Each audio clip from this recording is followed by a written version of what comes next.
Hello everyone, welcome back to my YouTube channel.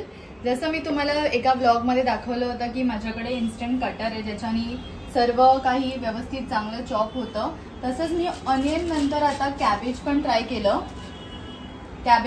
केलं तर हे पण खूप छानपैकी चॉप होत आहे। तर तुम्ही बघत राहा की मी आता कसं इन्स्टंटली हे कॅबेज जे आहे 1 मिनिटच्या आतमध्ये चॉप करते।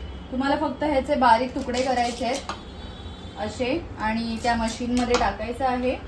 ही आपला जो चॉपर आहे त्याच्यात टाकायचं आहे and then just have to turn the button on.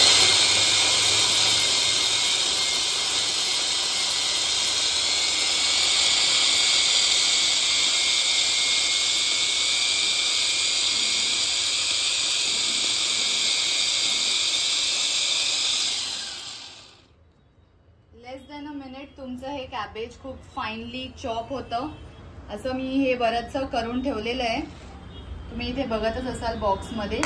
तर ही मशीन खूप युजफुल आहे। तुम्हाला जर या मशीनचं डिटेल्स हवे असतील तर नक्की मला कमेंट सेक्शनमध्ये कळवा।